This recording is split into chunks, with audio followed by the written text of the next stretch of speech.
भी कला क्षेत्र हो, हुनर का कोई भी मैदान हो, उसका कोई पहले से तय और बंधा टका उसूल नहीं होता, कोई फिक्स्ड उसूल नहीं होता। हर कला क्षेत्र के अंदर अलग अलग टैलेंट्स या प्रतिभाओं को अपने जौहर दिखाने के अवसर होते हैं। हर कलाकार अपने टैलेंट और अपनी लगन को अपने खास अंदाज में पेश करने को स्वतंत्र होता है। हाँ, कुछ नियम कायदों की सीमा के भीतर, क्योंकि हर कला क्षेत्र के कुछ बुनियादी सिद्धांत होते हैं, कुछ बुनियादी शर्तें होती हैं। इन बुनियादी शर्तों और सिद्धांतों की हदों में रहते हुए किसी भी कलाकार के लिए पूरी गुंजाइश होती है कि वो अपने काम को किस तरह शोकेस करे, किस अंदाज में पेश करे। हर अच्छा कलाकार दूसरे अच्छे कलाकारों से अलग होता है। ऐसे ही एक बहुत अच्छे कलाकार हैं आशुतोष राणा।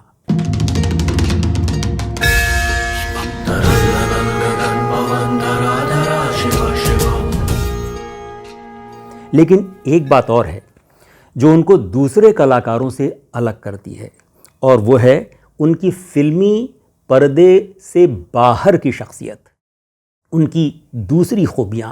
वे नंदनी के वंदनीय नंदनी स्वरूप है, कृपालु ऐसे हैं कि चित्त जप रहा शिव शिव। अपने इस वीडियो में हम आशुतोष राणा की अनूठी अभिनय प्रतिभा के साथ साथ उनके व्यक्तित्व की दूसरी क्षमताओं के बारे में भी बात करेंगे।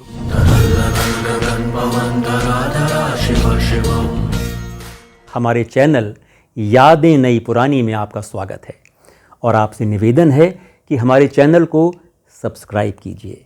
हमारा वीडियो अच्छा लगे तो लाइक भी कीजिए। हम हाजिर हैं किस्से पुराने, यादें पुरानी लेकर। मैं हूं देवेश वर्मा। आशुतोष राणा मध्य प्रदेश के एक छोटे से कस्बे गादरवारा में पैदा हुए। वहीं स्कूली पढ़ाई की और बाद में सागर यूनिवर्सिटी गए। वे कोई पढ़ाकू छात्र नहीं थे, मगर दिमाग इतना तेज कि कम पढ़ के भी मार्क्स अच्छे लाते थे। मगर अच्छे मार्क्स लाना उनकी पहचान कभी नहीं थी। स्कूल और यूनिवर्सिटी दोनों में उनकी मुख्य पहचान थी उनका प्रभावशाली व्यक्तित्व। उनके अंदर राजनेता बनने के तमाम गुण मौजूद थे। हिंदी भाषा पर ज़बरदस्त पकड़ और धारा प्रवाह बोलने की उनकी सामर्थ्य, भारत की सांस्कृतिक परंपरा का ज्ञान, हिंदू दर्शन और धर्म ग्रंथों की उनकी समझ, और खासकर पुराणों से उनका लगाव। रामायण और महाभारत जैसे महाकाव्यों और दूसरे साहित्यिक ग्रंथों से उनका प्रेम। उनका रुझान राजनीति और साहित्य दोनों की तरफ था। वैसे वे राजनीति के मैदान में जाना चाहते थे। उनकी ये दिलचस्पी सागर यूनिवर्सिटी के दिनों में पूरी तरह सामने आ गई थी, जहां वे छात्रों की मदद के लिए हमेशा तत्पर रहते थे। उनके व्यक्तित्व की धाक, उनके व्यक्तित्व का दबदबा पूरी यूनिवर्सिटी में था। लेकिन अपने माता पिता से मिले उनके संस्कार ऐसे थे कि उनके कदम दादागिरी की ओर कभी नहीं बढ़े। फिर उन्हें एक ऐसे गुरु मिले जिन्हें वे दद्दा कहते थे। उन्होंने आशुतोष राणा का रुख राजनीति से मोड़ दिया और कहा कि दिल्ली में NSD, national school of drama नाम की एक संस्था है जहां अभिनय की शिक्षा दी जाती है। तुम किसी तरह कोशिश करके वहां एडमिशन ले लो। आशुतोष राणा के गुरु दद्दा को उनके व्यक्तित्व में ज़रूर कुछ नज़र आया होगा, वरना ऐसा मशवरा वे भला क्यों देते। आशुतोष राणा दद्दा की सलाह को आदेश की तरह मानते थे। फिर ये तो था ही कि राणा बचपन ही से अभिनय के शौकीन थे। वे अपने गांव की रामलीला और नाटकों में हिस्सा लिया करते थे। तो ग्रेजुएशन के फौरन बाद उन्होंने NSD में दाखिले के लिए आवेदन कर दिया और पहली ही कोशिश में कामयाब भी हो गए।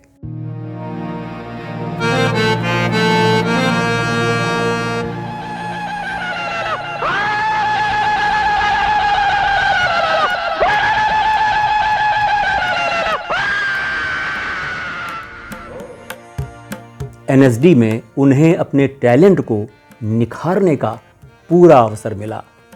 उधर साहित्य में उनकी दिलचस्पी बराबर बनी रही। एनएसडी के दौरान और बाद में भी उन्होंने अपने साहित्य प्रेम के प्याले को खूब छलकाया और आज भी छलका रहे हैं। जब कुरुक्षेत्र की समर भूमि में सरशैया पर भीष्म हुए, तब कुरुकलंक के नैनों में क्रोधाग्नि लगी और ग्रीष्म हुए। कविता पढ़ने में तो उनका सानी जल्दी मिलेगा नहीं। वृत्त किया, सब समर मुंड से पाट दिए, कुछ ऐसा चित्र विचित्र किया, बज उठा कृष्ण का पांचजन्य, फिर गांडीव का टंकार हुआ। एक बात और गौर करने की है, अभिनय और काव्य पाठ दो बिल्कुल अलग चीजें हैं। हम में से बहुत लोग समझते हैं कि एक अच्छा अदाकार किसी कविता को दूसरों से बेहतर पेश कर सकता है। हरगिज़ नहीं। मैंने ऐसे कई नामी अदाकारों को सुना है हिंदी या उर्दू कविता सुनाते हुए, और ये देखकर अक्सर हैरान रह गया हूँ कि इतना बढ़िया अभिनेता कविता की पेशकश में इतना फिसड्डी क्यों है, इतना कमज़ोर कैसे है। कविता की पढ़त में उसकी अभिनय क्षमता जैसे बिल्कुल हवा हो जाती है। लेकिन आशुतोष राणा उन विरले, उन गिने चुने कलाकारों में हैं जो जितना उम्दा अभिनय करते हैं उतना ही उम्दा कविता पाठ भी करते हैं।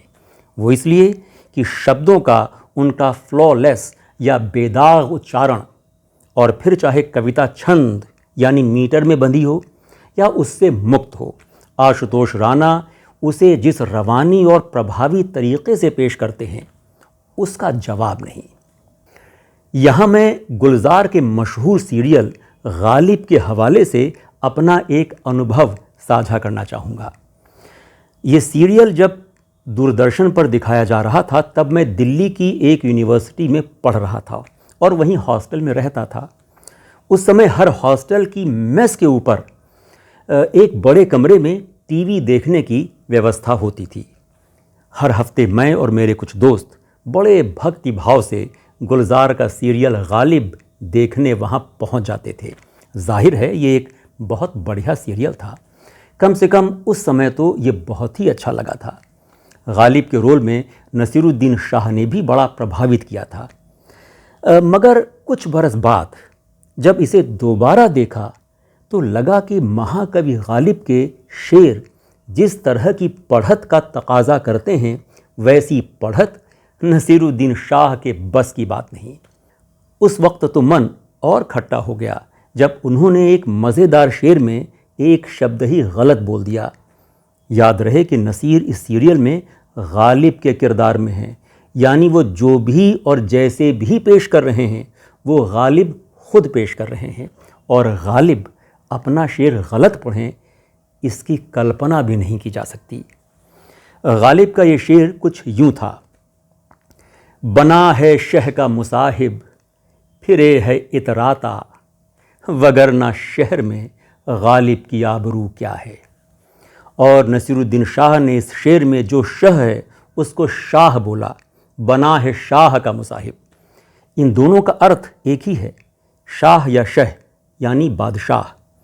उर्दू में ऐसे कई शब्द हैं जो शेर के मीटर के हिसाब से छोटे किए जा सकते हैं। ऐसे शब्दों में शाह भी है। नसीरुद्दीन शाह ने शह को शाह पढ़कर इस शेर के मीटर का सत्यानाश कर दिया। मैं कहना ये चाह रहा हूँ कि इस तरह की गलती आशुतोष राणा जैसा शानदार कलाकार कर ही नहीं सकता, क्योंकि उन्हें पता है कि छंद वाली कविता और छंद से मुक्त कविता दोनों को किस तरह पढ़ना है। दूसरे ये कि एक्टिंग में भी आशुतोष राणा नसीरुद्दीन शाह से कहीं बेहतर हैं। जो चीज हमारे रास्ते से हटती नहीं ना बाबला, उसे हम मिटा देते हैं। एनएसडी में पढ़ाई पूरी करने के बाद वे अपने श्रद्धेय गुरु दद्दा के दर्शन करने गए। दद्दा ने उन्हें मुंबई जाकर महेश भट्ट नाम के निर्देशक से मिलने को कहा। सो राणा मुंबई आ गए और महेश भट्ट से मिलने के जुगाड़ में लग गए। आखिर मुलाकात हुई, लेकिन मौका मिलने के लिए एक मुलाकात काफ़ी नहीं होती। वे महेश भट्ट के पीछे पड़े रहे। नतीजे में उन्हें स्वाभिमान जैसे सीरियल में काम करने का अवसर मिला, जिसमें उनके किरदार का नाम त्यागी था। रुक जा त्यागी, बड़े मुश्किल से तो आज हाथ लगा है, ऐसे नहीं जाने दूंगा तेरे को। हिलना नहीं, हाँ हिलना नहीं, नहीं तो लड़की के गले पे कांटा लग जाएगा। लड़की को छोड़ दे वरना गोली इसके आर पार हो जाएगी। उस दिलों की तरह बात करता है। चला, जब तेरे को मालूम था कि अपन तेरे को फिनिश करने का जुगाड़ ढूंढ रहा है तो तेरे को ऐसे अकेले नहीं निकलना चाहिए था त्यागी। मर्द कहता है अपने आप को तो सीना ठोक कर हमारे सामने आता।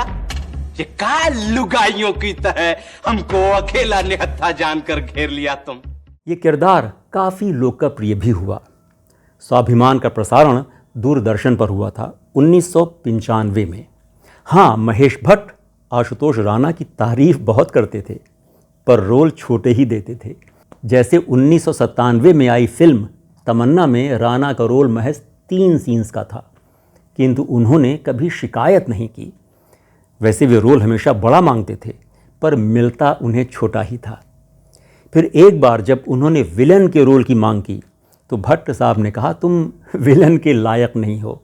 तुम हंसते हो तो बच्चों जैसे लगते हो, तुम मुस्कुराते हो तो तुम्हारा भोलापन नज़र आता है, तुम विलन का रोल कर ही नहीं पाओगे। ऐसी स्थिति में पैसे कमाने के लिए आशुतोष राणा डबिंग वगैरह का काम भी कर लेते थे।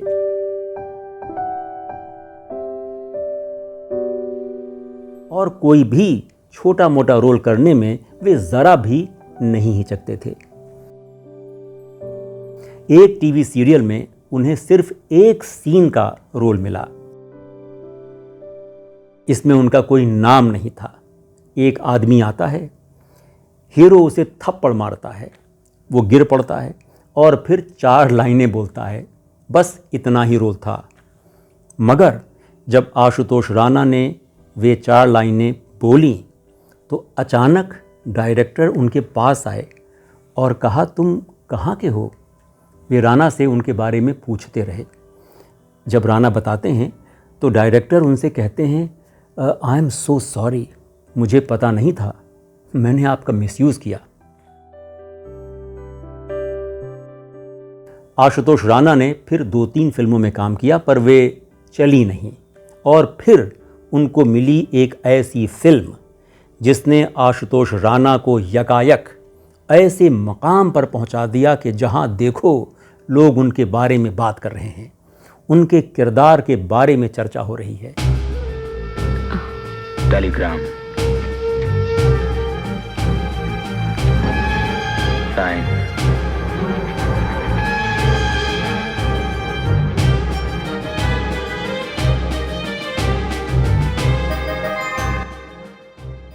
इस फिल्म को लिखा था महेश भट्ट ने और उन्होंने ही प्रोड्यूस भी किया था, उन्होंने और उनकी बेटी पूजा भट्ट ने।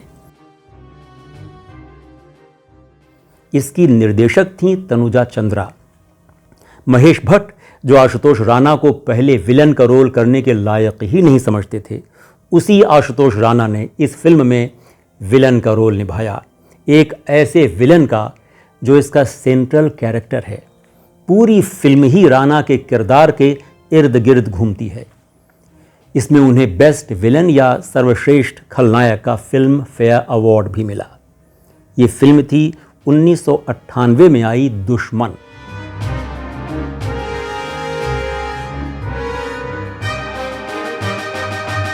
जिसमें हीरो और हीरोइन तो थे संजय दत्त और काजोल, मगर ये फिल्म थी आशुतोष राणा की, गोकुल पंडित की।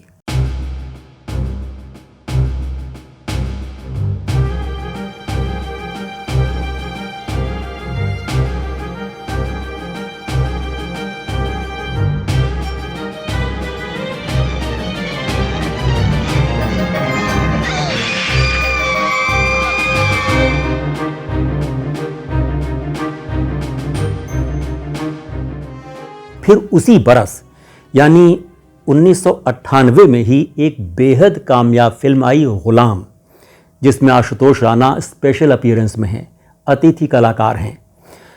उनके किरदार का नाम है श्याम सुंदर अग्रवाल। तेरी बुजदली की वजह से विश्वनाथ, सिर्फ तेरी बुजदली की वजह से 5 क्रांतिकारी मारे गए।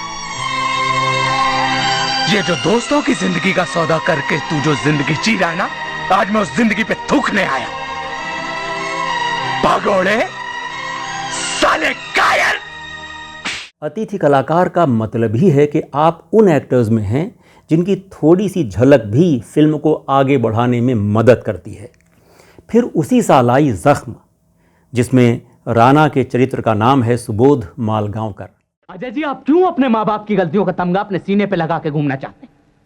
क्यों आत्महत्या करने पे तुले हुए हैं आप? देखिए, आप खुद तो मरेंगे ही, अपने साथ 200-400 लोगों को और मरवाएंगे आप। एक तो बिना ये सोचे कि आपका भाई हमारे संगठन का इतना बड़ा कार्य करता है, आपने चीख चीख के अपनी मां के मुसलमान होने का ऐलान कर दिया। इसके तुरंत बाद 1999 में आशुतोष राणा ने एक बार फिर तहलका मचाया, लज्जा शंकर पांडे के खूंखार रोल में।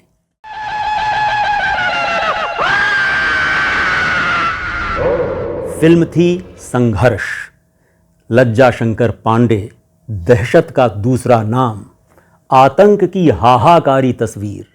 मैं इंसान नहीं हूं, ये जीवन मरण तुझ जैसे तुच्छ प्राणियों की जिंदगी का हिस्सा है। चंद्रमा आगे बढ़ रहा है, वो जैसे ही सूरज और पृथ्वी के बीच में पर्दा डालेगा, मेरे ऊपर से ये मौत का साया हमेशा के लिए हट जाएगा। एक बार फिर आशुतोष राणा को बेस्ट विलन का फिल्म फेयर अवार्ड हासिल हुआ। इसके बाद भी उनकी कई फिल्में आईं। आलम यह था कि आशुतोष राणा 2002 और 2003 के दौरान 3-3, 4-4 शिफ्टों में काम करते थे। इस दौरान उनकी कई फिल्में आईं, जिसमें एक थी हासिल, जो आगे चलकर एक कल्ट फिल्म साबित हुई। तुम्हारी जान जाने वाली थी आज, हमने रोक लिया। हमने कहा रुको, कुछ दिन के बाद जाना। धन्यवाद दो हमारा। ये तुम अपनी नेतागिरी कोनो और क्षेत्र में जाके करो, हमारा आशीर्वाद है, बहुत आगे जाओगे। लेकिन आज के बाद अगर यूनिवर्सिटी में बिछड़ों का झंडा उठाया तो कम कर दिए जाओगे। इसके निर्देशक थे तिग्मांशु धूलिया। हासिल में मुख्य भूमिका में इरफान खान हैं, मगर गौरी शंकर पांडे की निस्बतन छोटी भूमिका में जो छाप आशुतोष राणा ने छोड़ी वो किसी से कम नहीं।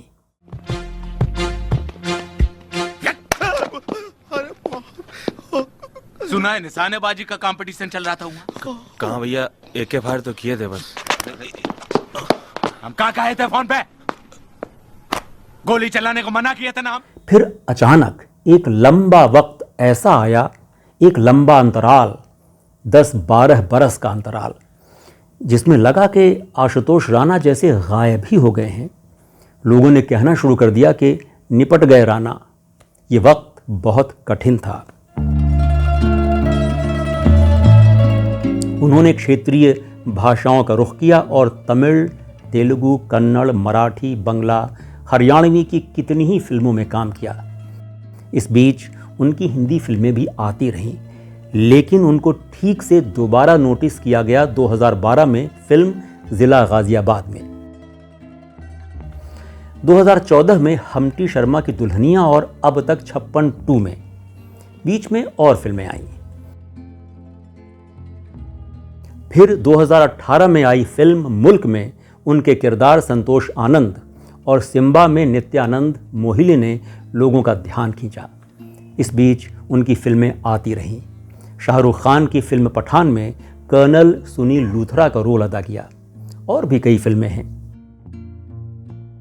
जैसा कि हमने शुरू में इशारा किया था कि आशुतोष राणा एक पढ़ने लिखने, सोचने समझने वाले, विचार करने वाले कलाकार हैं। वे कविताएं भी करते हैं और बड़े कवियों की कविताओं का पाठ इस शानदार और जानदार अंदाज में करते हैं कि सुनने वाला सुनता ही रह जाए। तुम शक्ति का प्रतिरूप हो, मैं हूं एक संकल्प प्रिय। तुम सृजन की महामूर्ति हो और मैं हूं एक प्रकल्प प्रिय। उनकी 2 किताबें प्रकाशित हो चुकी हैं। एक किताब है राम राज्य, जिसमें राणा ने मर्यादा पुरुषोत्तम राम के जीवन संबंधी विचारों की व्याख्या बड़ी ही रोचक शैली में प्रस्तुत की है। दूसरी किताब है मौन मुस्कान की मार, जिसमें आशुतोष राणा के अंदर का व्यंग्यकार अपनी पूरी आबोताब के साथ सामने आया है। लेकिन सबसे पहले आशुतोष राणा एक बड़े अभिनेता हैं, एक बड़े अदाकार, एक ऐसे अदाकार जो खुद को मिटाकर अपने किरदार को जिंदा करते हैं, उस किरदार में समाहित हो जाते हैं। बहुत कम होते हैं ऐसे अभिनेता। बचपन से लेके आज तक जब भी मैं सड़क से गुजरती थी ना, तो कुत्ते मुझे देख के भौंकते थे, कभी कभी कुछ काट खाते थे। तो एक आदत सी हो गई, अब एक जिद सी आ गई है। मैं जानना चाहती हूं कि ये राजनीति कुत्ती है या राजनेता। यादें नई पुरानी में अभी इतना ही। आपको हमारा ये वीडियो अगर थोड़ा भी पसंद आया हो तो हमारे चैनल को सब्सक्राइब करें, लाइक करें और शेयर भी करें। हम लेकर आते रहेंगे गुज़रे ज़माने के और भी दिलचस्प किस्से, दिलचस्प यादें। नमस्कार।